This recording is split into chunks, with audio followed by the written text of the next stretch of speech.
मानो उसके भीतर कुछ खोज रहे हों। फिर धीरे से बोले, बेटा, आज की रात यहीं मंदिर में रुक जाओ। बाहर तूफान अभी थमने वाला नहीं है। मगर मेरी बात ध्यान से सुनना। आधी रात के बाद अगर कोई आवाज सुनाई दे, चाहे कोई पुकारे, रोए या तुम्हारा नाम ले, किसी भी हालत में इस मंदिर की सीमा के बाहर मत जाना। याद रखना, हर आवाज इंसान की नहीं होती।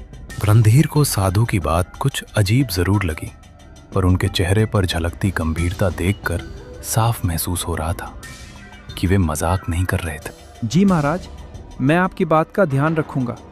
चाहे कैसी भी आवाज क्यों ना सुनाई दे, मैं मंदिर के बाहर कदम नहीं रखूंगा। उसने मन ही मन सोचा कि शायद रात में यहाँ जंगली जानवर आ जाते होंगे, इसलिए साधु महाराज मुझे डराकर सावधान करना चाह रहे हैं। साधु ने उसे पास के एक दूसरे कमरे में बैठने के लिए कहा।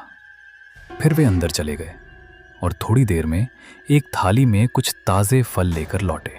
लो बेटा, ये कुछ ताजे फल खा लो। रास्ता लंबा था, शरीर को आराम और भोजन दोनों की जरूरत है। बाहर तूफान है, इसलिए आज यहीं ठहर जाओ। भगवान हनुमान की शरण में हो, चिंता मत करो, सब ठीक रहेगा। रणधीर ने शांति से फल खाए और पानी पिया। साधु महाराज ने उसे एक पुरानी चटाई और कंबल दिया ताकि वो आराम कर सके।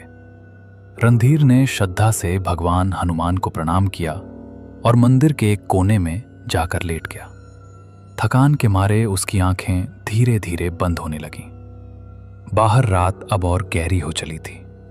बारिश अब भी जोरों पर थी और हवाएं मंदिर की दीवारों से टकराकर सनसनाती हुई गुजर रही थीं। रणधीर नींद में जाने ही वाला था कि अचानक उसे एक अजीब सी आवाज सुनाई दी। पहले तो वो बहुत धीमी थी, पर कुछ ही पलों में वो आवाज धीरे धीरे तेज होती चली गई। रणधीर बेटा, बाहर आजा। देख, मैं यहाँ हूँ, डर मत। मैं तेरा पिताजी हूँ। तू इतनी देर से लौटा नहीं। मैं तुझे ढूंढता ढूंढता यहाँ तक आ गया। बेटा, बस एक बार बाहर आजा। देख, तेरे पिताजी तुझे बुला रहे हैं। मेरे पास आजा रणधीर। तू मुझे पहचानता है ना? मेरी आवाज सुन। मैं तुझसे मिलने आया हूँ बेटा। रणधीर, मेरी बात सुनो बेटा।